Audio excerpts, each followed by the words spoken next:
성도 여러분, 한 주 동안 평안하셨지요? 네, 반갑습니다. 네, 아주 힘찬 찬양이네요. 네, 역시 우리 재림교회가 부르는 찬양 맞죠? 네. 하나님께 올리는 찬양은 누가 부르든 다 찬양인데 우리 재림교회에서 이렇게 구성해서 부르는 찬양이 굉장히 안정적이고 마음이 놓이고, 예, 가사도 그렇고 곡도 그렇고 상당히 참 감화가 있습니다. 오늘은 10월 2일이죠. 예, 10월 들어서 이제 첫 번째 우리가 안식일을 맞이합니다. 10월 이렇게 딱 들으니까 플로리다 날씨도 한풀 꺾이는 것 같더라고요. 예, 그 극성스러운 플로리다 여름도 4월에는 장사가 없다고 10월에는 그냥 팍 꺾이는 것 같아서 얼마나 좋은지 모르겠습니다. 요새 같아서는 아주 살 것 같습니다. 저는 조금 더워도 괜찮고 그런데 우리 집사람이 완전히 달라집니다. 그러면 저도 덩달아서 아주 즐겁고 기쁩니다. 우리 집사람이 더워지면 저도 덥습니다. 자, 오늘은 선악의 대쟁투사 24번쯤 되는 것 같은데요.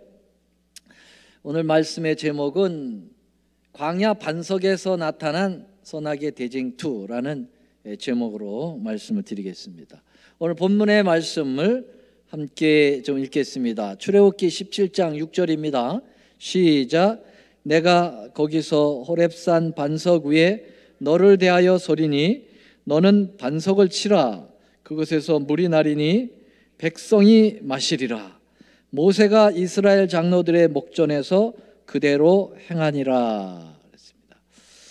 악의 소굴 애굽에서 400여 년 동안 노예로 전락된 하나님의 이 백성을 드디어 구출하시기 위해서 하나님께서는 이제 모세를 파송을 하시면서 애굽이라고 하는 곳은 선악의 대쟁투의 아주 가장 치열한 현장이 되었었죠. 하나님께서는 희생을 주장하는 하나님의 말을 애굽 왕 바로가 듣지 않자 10가지 재앙을 통해서 드디어 유월절 어린 양의 피로 애굽을 탈출시키는 일에 주님은 성공을 하십니다. 자, 그래서 이 유월절 어린 양의 힘은 대단했죠. 이 유월절 어린 양은 고린도전서 5장 7절에 보면은 예수님이라고 말씀하고 있습니다. 어린 양, 유월절 어린 양 곧 그리스도라고 말씀하셨습니다. 항상 이 죄악의 세상을 탈피할 수 있는 최우선의 힘과 능력은 역시 예수님의 십자가라고 하는 사실을 이 유월절은 보여주고 있습니다. 자, 이제 출애굽은 성공했지만 백성들은 홍해 앞에서 다시 선악의 대쟁투의 상황에 놓이게 되었습니다. 하나님께서는 전적인 하나님의 능력으로 이제 홍해를 마른 땅처럼 건너가게 하시면서 이스라엘의 백성 전원을 홍해 바다에서 침례를 주시면서 구속의 역사를 이어가셨습니다. 이 홍해 구원의 경험은 모든 백성들에게 아주 큰 기쁨과 감격이 되었죠. 그런데 그 기쁨과 감격도 잠시 후에 목이 말랐습니다. 이제 광야를 본격적으로 여행을 하면서 목이 말랐는데 사흘 동안 물 한 모금 못 마시는 그러한 지경이 되었을 때 사단은 이스라엘 백성들에게 원망과 불평을 하도록 촉구했죠. 그래서 그들의 입에서 불평이 터져 나오면서 하나님이 파송한 모세를 향하여 도전하고 선악의 쟁투가 벌어지고 있습니다. 이때 하나님께서는 이제 이 나뭇가지를 물에다가 던져라. 그러면 물이 달아지겠다. 이 물을 발견했지만 마라의 쓴물이었습니다. 그래서 물을 마시던 이스라엘 백성들이 토해내고 그것에 대한 더 분노가 일어날 때 우리 주님은 모세를 통해서 나뭇가지를 던져 놓으라고 그랬죠.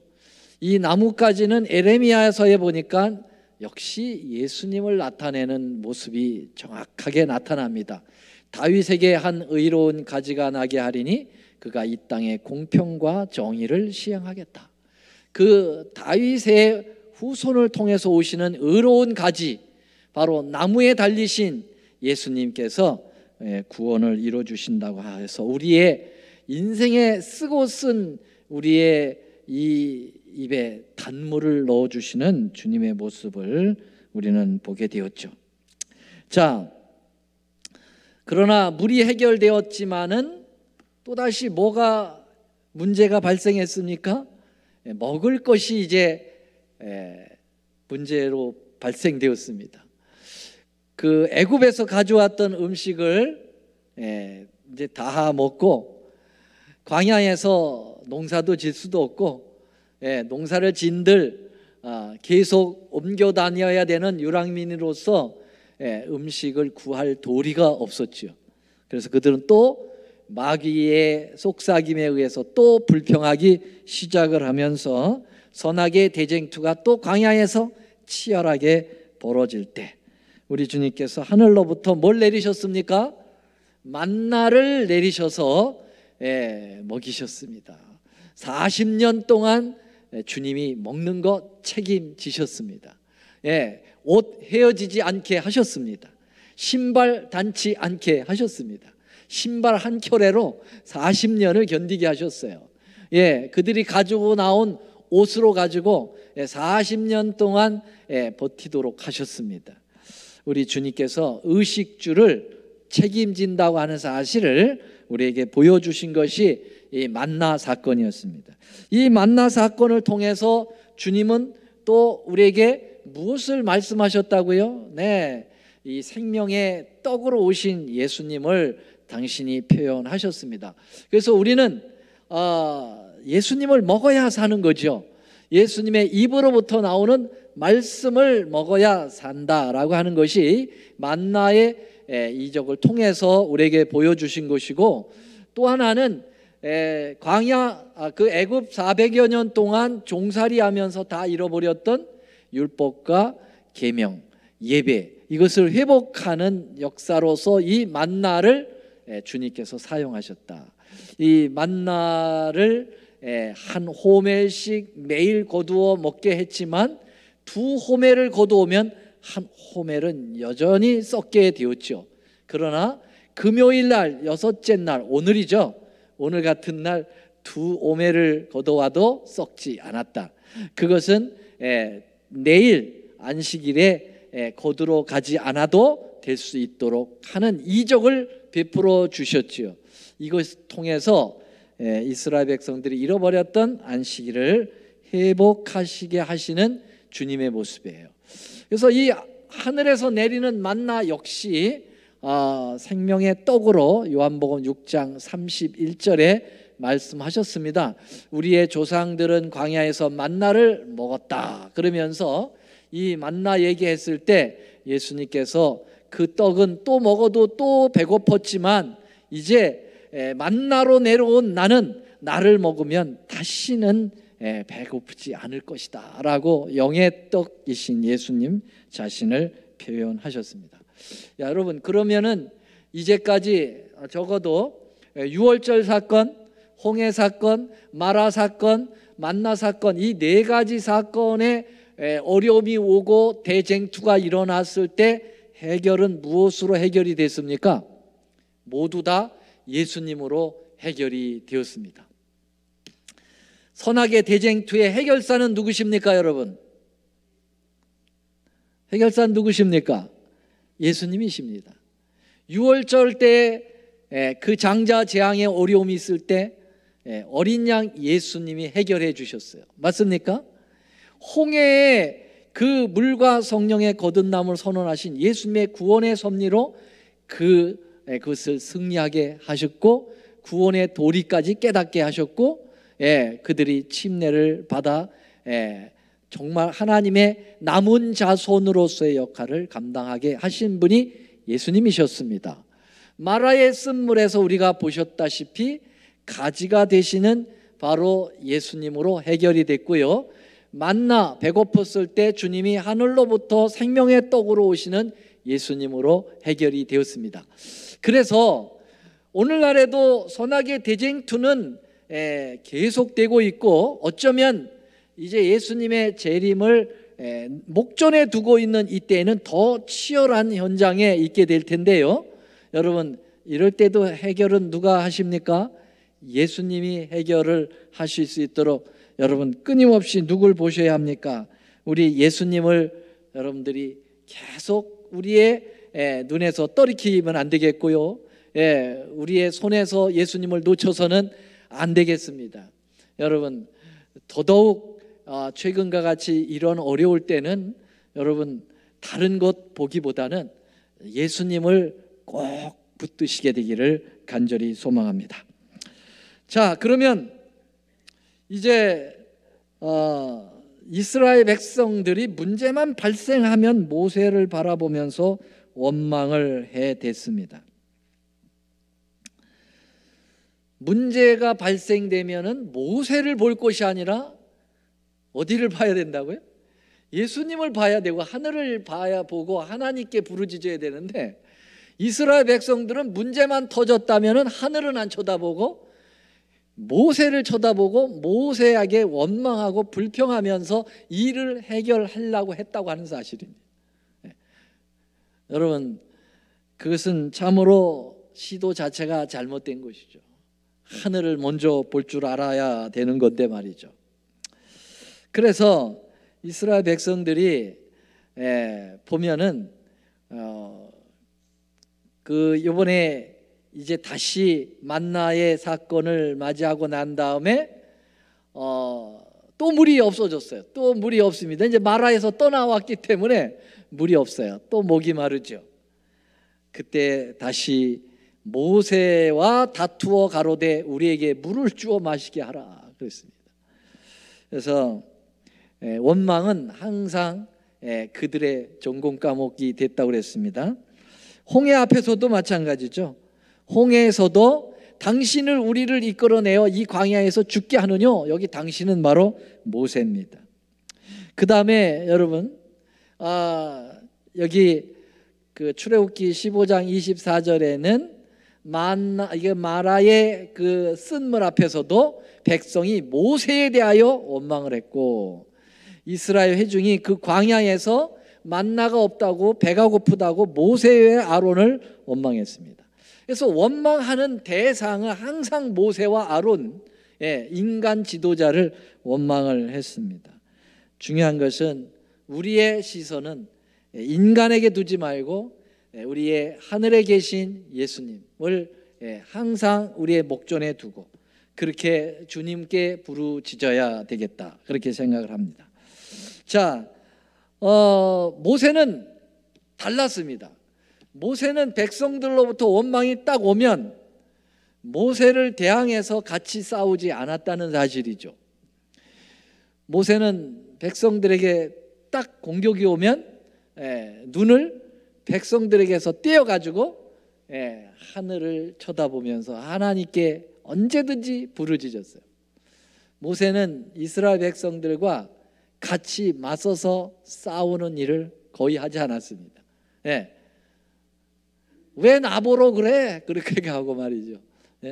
뭐 내가 하고 싶어서 해. 하나님께서 날 불러서 이렇게 하셨고 하나님께서 인도하는 대로 나는 왔는데 내가 무엇이 잘못이야? 자기를 변호하려고 하지 않았어요. 근데 오늘날 교회에 문제들이 발생하게 되면 제일 먼저 원망하는 게 이제 목회자에게 원망을 돌립니다. 영적 지도자라고 당신이 책임지라고, 모든 문제는 다 목회자가 책임을 져야 되는 그러한 상황으로 벌어지더라고요, 문제가. 그럼 또 목회자들은 나는 아니야 라고 자꾸 변명을 백성들에게 하려고 하지요. 그것은 하나님의 방법이 아니었어요. 저도 그런 시행착오를 너무 많이 해요. 백성들의 그 원망과 불평을 해오는 것을 어떻게든지 커버를 해보려고 노력을 하는데 그것은 하나님 방법이 아니었어요. 모세는 그것을 우리에게 그렇게 가르쳐 주지 않았습니다. 모세는 백성이 원망해 오면 바로 여호와를 향하여 부르짖습니다. 여기 보세요. 거기서 백성이 물의 가람에 그들이 모세에 대하여 원망하여 가로되 당신이 어찌하여 이렇게 얘기할 때 4절에 바로 뭐라 그래요? 모세가 여호와께 부르짖어 내가 이 백성에게 어떻게 하면 좋겠습니까? 따져도 누구한테 따집니까? 모세는 하나님께 따져요. 하나님, 내가 이 백성 내가 낳았습니까? 하나님께 따져더라도 하나님께 따져야 돼요. 자, 그래서 결국은 모세는 하나님으로부터 해답을 바로 받게 됩니다. 그것은 무엇인가? 주님이 이런 모세에게 해결책을 언제든지 내어주시죠. 이번에도 하나님께서 백성들 나무라지 않으시고 모세에게 해결책을 주시는데 뭐라고 말씀하십니까? 너는 호렙산 반석 위에 너를 대하여 서리니 너는 반석을 치라. 여기 예수님께서 하나님께서 호렙산 반석에 내가 서겠다. 그런데 너는 반석을 때려서 물을 내라. 그렇게 얘기했습니다. 여러분, 하나님의 명령은 때로 참 납득이 안 되는 그런 어려운 명령을 내리실 때가 많이 있습니다. 목마르다라고 할 때 해결을 하기 위하여 어느 지역으로 가서 거기를 부지런히 파봐. 그러면 거기 지하수가 흐를 거야. 그렇게 하시면 상당히 상식적이죠. 또 어느 골짜기가 있는데 그 골짜기까지 백성들을 좀 인도해 가라. 조금만 참고 이렇게 하면은 또 상당히 설득력이 있겠습니다만은 목마르다고 하는데 물하고는 전혀 상관없는 바위로 가라고 얘기합니다. 반석. 여러분, 반석에 무슨 물이 있습니까? 우리의 상식적으로 보면은 전혀 그 타당성 없는 명령을 내리시죠. 하나님께서는 이 선악의 대쟁투 현장에서 종종 역설적인 방법을 제시합니다. 정반대되는 개념으로서 명령을 하십니다. 그것은 어떻게 보면은 하나의 테스트가 될 수도 있고요. 하나님의 속성 자체가 그렇게 역설적 표현을 자주 하시는 속성이 있습니다. 여러분, 하나님께서 원수를 뭐 하라고 하십니까? 원수를 사랑하라. 원수와 사랑은 이거는 전혀 맞지 않아요. 우리 상식으로는 원수하고 잘 맞는 건 뭐죠? 원수를 복수하라. 그렇게 해야 되겠죠. 근데 완전히 역설적 표현을 하시는 것입니다. 여기서도 물하고 전혀 관계없는 같은 반석을 치라고 명령을 하시는데요. 여러분, 여기에서 나오는 이 반석은 이 광야의 반석을 이야기할 때 두 가지 반석이 있습니다. 우리 그 한국말로는 그냥 반석으로 이렇게 동일하게 표현하고 있는데 이 원어를 찾아보면 두 가지 반석이 있습니다. 여기에 나오는 반석은 지금 출애굽기 17장 5절에 나오는 반석은 수워라고 하는 그러한 반석입니다. 뭐라고요? 팥죽을 수워. 여러분 잘 기억이 안 나면 수워. 이 수어라고 하는 반석이 성경에 75번이나 나와 있는데요. 구약 성경에 75번이 나와 있습니다. 상당히 많이 나왔죠. 이 수어는 덩어리로 뭉쳐진 누구도 들 수 없는 큰 반석을 이야기합니다. 여러분, 베드로의 이름이 뭐죠? 반석. 피로잖아요. 피로. 그 페트로스라고 하는 반석인데 그것은 들 수 있는 겁니다. 이렇게 베드로를 얘기하는 너는 반석이다, 돌이다라고 할 때 그것은 이렇게 움직일 수 있는 돌이지만 내가 이 교회 위에 뭘 세우겠다고요? 이 반석 위에 교회를 세우겠다 할 때 그 반석은 움직이지 않는 이러한 큰 수어와 같은 반석을 헬라어에서 페트라라고 얘기하고 있는데요. 자, 그런데 이 수어라고 하는 이 엄청난 이 바위는 항상 하나님의 존재를 이렇게 표현할 때 자주 사용되었습니다. 그래서 여기 제가 세 가지를 대표적으로 좀 뽑아가지고 왔는데요. 신명기 32장 4절에 그는 반석이시니 그 공덕이 완전하고 그 모든 길이 공평하며 진실무망하신 하나님이시다 그랬어요. 그 다음에 사무엘하 22장 3절 노란 글씨만 한번 읽어보겠습니다. 시작. 나의 하나님이시여 나의 피할 뭐라고요? 반석이시여. 수어입니다. 그 다음에 시편 18편 2절 시작. 여호와는 나의 수어 반석이시여. 그래서 이 반석은 하나님을 나타내는 상황이 되었습니다. 그래서 우리 주님께서 특별히 이 목말라 하는 이스라엘 백성들 앞에 모세에게 이야기를 넌 호렙산 바위에 가서 가라. 그리고 네가 거기 가서 서 있는 게 아니라 누가 선다고 그랬어요? 내가 그 반석에 서 있을 테니 그 반석을 때려라. 그렇게 얘기했어요. 여러분, 그러면 당신 자신이, 하나님 자신이 반석에 이렇게 딱 서 있다는 것은 내가 반석이니까 나를 때려라 그런 의미예요. 결국은요. 우리 하나님은 영적인 분이기 때문에 보이질 않지만은 결국 바위를 때리라는, 그 반석을 때려서 물을 내라는 것은 하나님을 때리라는 것입니다. 나를 때려서 내가 매를 맞아서 너희들에게 물을 주겠다라고 하는 그런 의미로 우리에게 보여주고 있습니다. 그래서 결국 예수님은 십자가에서 모진 모욕을 당하시고 고통과 채찍질을 맞으시면서 그분의 배에서부터 생수를 터뜨려서 온 인류를 살게 하신 분이었죠. 맞습니까? 그러니까 지금 이 반석을 때려서 물을 내라는 말은 예수님을 두들겨 패서 예수님이 고난당하고 희생당하고 죽어가시면서 그 물을 터뜨려 백성에게 먹이겠다라고 하는 것을 한마디로 예표하는 것입니다. 그래서 여기 출애굽기 17장 5절에 6절에 내가 거기서 호렙산 반석 위에 너를 대하여 서리니 너는 반석을 치라. 그래서 물이 나리니 백성이 마시겠다. 결국 앞으로 내 아들 예수 그가 가서 그렇게 매를 맞아 죽겠다.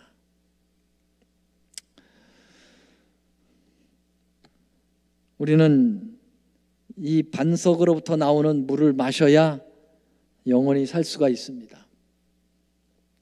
예수님은 이 반석에서 나오는 물을 생각하시며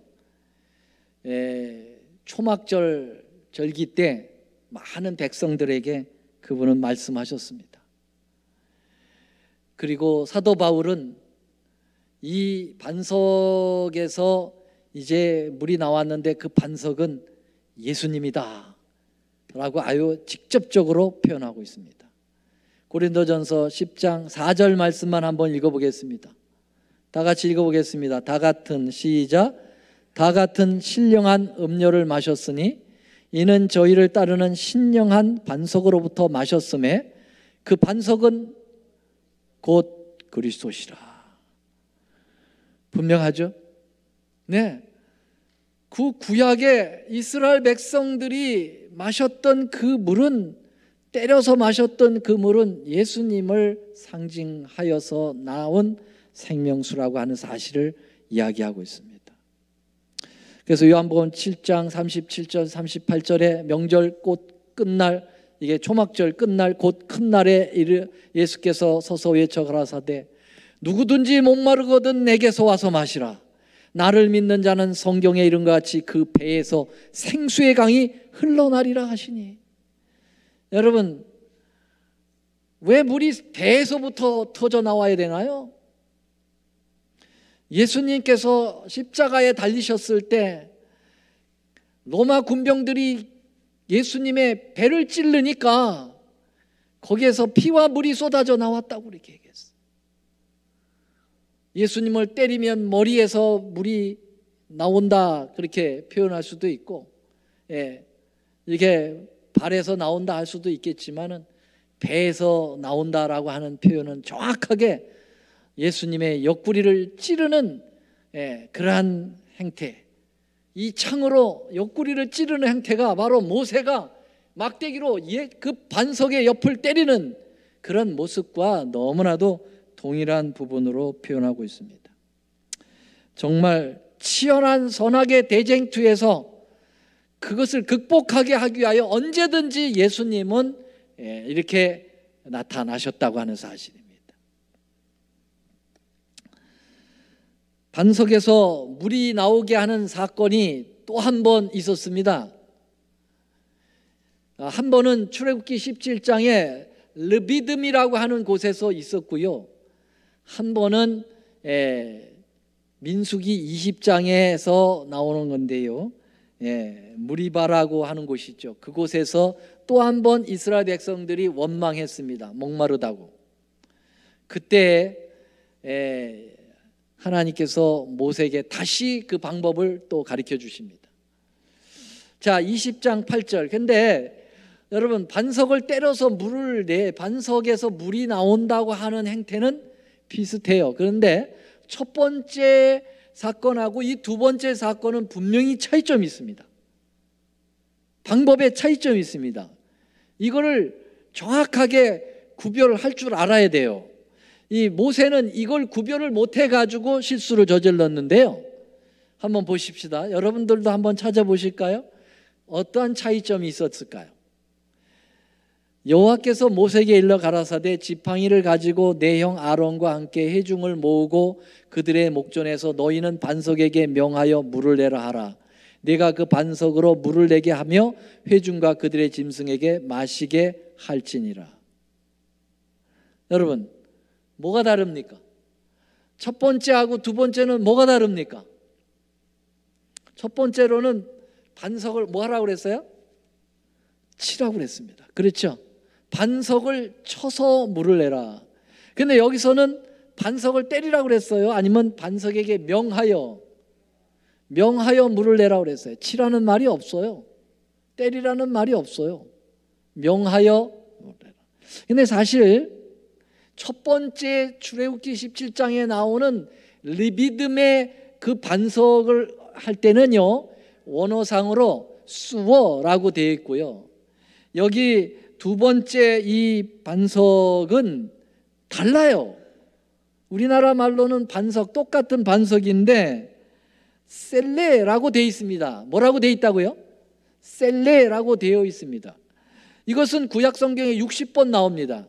이 셀레도 사실 하나님을 나타내는 데 사용을 했습니다. 그런데 이 수어라고 하는 반석은 이렇게 커다란 반석으로 수평적인 그런 의미가 좀 있는데, 이 셀레라고 하는 반석은 높이 치솟은 바위를 셀레라고 이야기를 한 것입니다. 그러면 이것은 왜 주님께서 이번에는 반석을 때리지 않고 명하라고 하셨을까? 여러분, 십자가는 단 한 번에 이루어짐으로써 모든 과거, 현재, 미래의 인류의 죄가 용서되고 생명이 터져 나오는 것입니다. 맞습니까? 여러분, 우리가 죄를 질 때마다 예수님의 십자가에 계속 못 박을 수는 없는 것이죠. 그래서 단 한 번에 때려서 예수님의 십자가의 단 한 번의 죽으심으로 단번에 제물이 되심으로 우리의 구원이 이루어지는 거거든요. 그래서 이제는 명하기만 하면 됩니다. 그런데 모세가 신경질이 여기서 나오기 시작했습니다. 이 10절을 한번 보실까요? 10절. 모세와 아론이 총회를 그 반석 앞에 모으고 모세가 그들에게 이르되 패역한 너희여 들으라. 우리가 너희를 위하여 이 반석에서 물을 내랴 하고 그 손을 들어 그 지팡이로 반석을 몇 번 쳤어요? 2번이나 쳤습니다. 한 번도 쳐서는 안 되는데 2번을 내려쳤는데요. 이 앞에 말하는 어투로 봐서 굉장히 신경질적으로 바위를 때린 것 같아요. 그렇죠? 감정이 섞여 있었습니다. 물은 나왔습니다.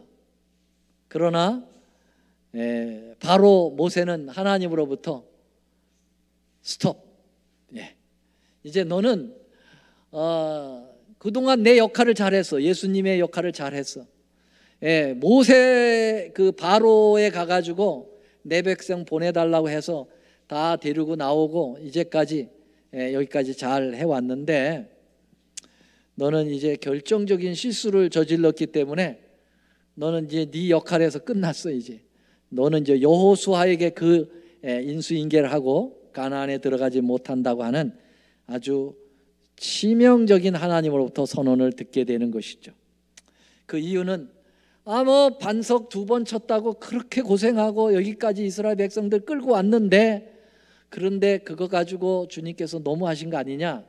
너무한 것이 아니라 이거를 용납해가지고서는 구속의 원리가 깨져버리는 거예요. 그렇기 때문에 하나님께서 모세를 사랑하셔서 모세를 사랑하셨긴 했지만은 이것을 지속할 수가 없었습니다. 히브리 9장 26절이 바로 그 부분을 이야기합니다.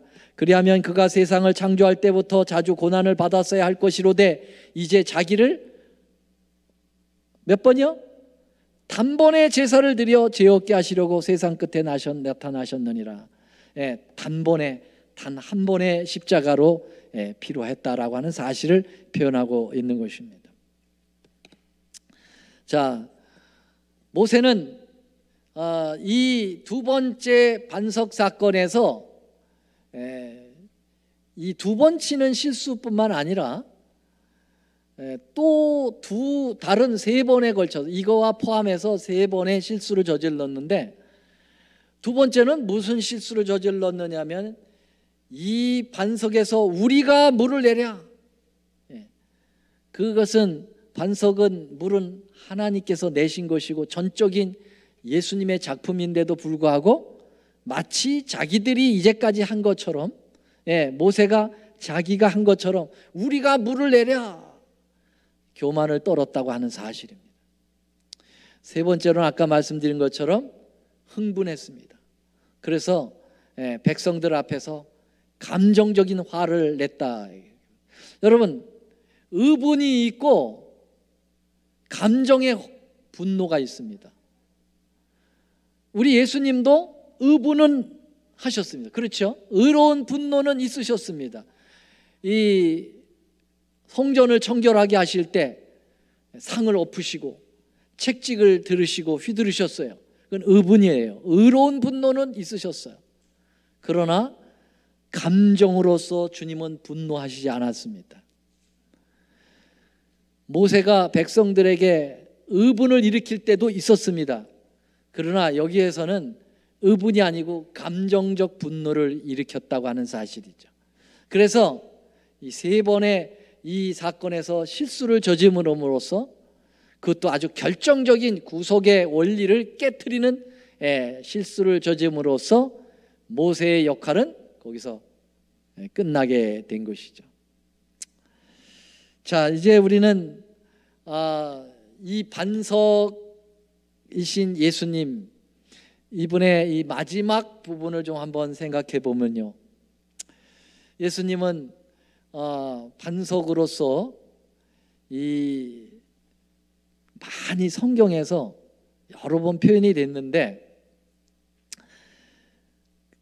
마태복음 7장에 보면은 뭐가 나오냐면은 한 사람은 집을 모래 위에 짓고 한 사람은 어디 위에 짓는다고 그랬어요?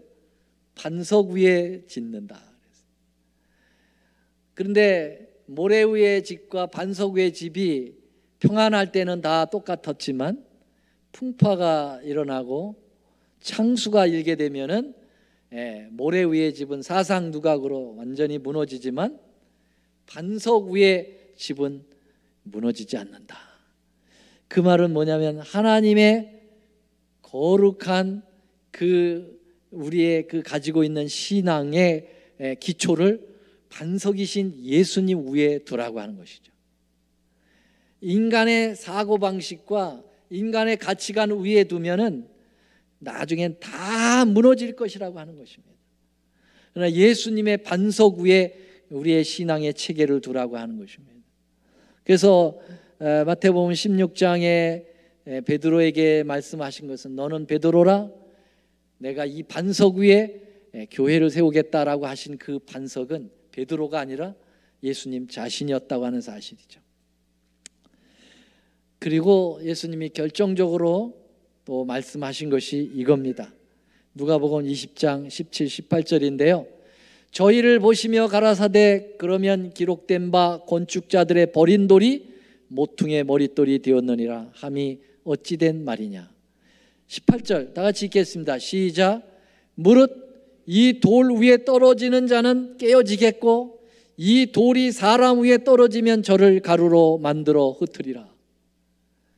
이건 바로 예수님께서 마지막 재림하시는 광경을 보여주고 있는 거예요. 그래서 예수님이 이 땅에 오시기 전에 그 반석이신 예수님께 내가 가서 깨져야 돼. 나의 고집, 나의 모든 욕심, 탐심, 나의 가치관, 나의 모든 것을 주님 앞에 깨트려야 돼. 그렇지 않으면 그 반석이 날라와서 마지막 때 우리 위에 떨어지면 우리는 가루가 돼버리겠다, 그렇게 이야기하고 있습니다. 이것을 여러분 다니엘 2장의 그 신상 사건에서 마지막에 날라오는 돌과 같은 것입니다. 반석이신 예수님이 날라오시는 거죠. 그래서 이 지구에 맨 발을 치게 될 것입니다. 그럴 때 그 지구의 발의 역사, 다시 말하면 지구의 마지막 역사에 돌이 날라오시는 것입니다. 반석 되시는 예수님이 날라오시는 것이죠. 그래서 이 지구가 완전히 깨지게 되는 것인데, 그 깨지는 그 대상자들은 반석 위에 신앙을 세우지 않은 사람들이 다 깨지게 될 것이고, 미리 예수님 앞에 가서 내가 깨진 사람들은 그때 그 영원히 멸하지 않을 그 반석의 나라의 주인으로 있게 될 것이라고 말씀하셨습니다. 선악의 대쟁투의 모든 과정 속에 예수님이 나타나 계시고요, 특별히 이 반석 사건을 통해서는 철저하게 우리가 예수님으로부터 생수를 얻어 마셔야 되고, 결국은 예수님으로부터 우리가 심판을 받지 않게 하기 위하여 그 반석에 먼저 깨지고 우리의 자신을 주님께 바치는 그러한 삶이 필요하다고 하는 사실을 우리에게 가르쳐 주시면서, 그것이야말로 이 지구의 마지막 절정의 재림의 선악의 대쟁투의 절정인 이 재림의 때에 우리가 살아남을 수 있는 유일한 길이라고 하는 사실을 우리에게 말씀해 주시는 놀라운 공과를 우리 오늘 공부하였습니다. 다 모두 주님의 거룩한 반석에 서시게 되기를 간절히 바라면서 말씀을 드리겠습니다.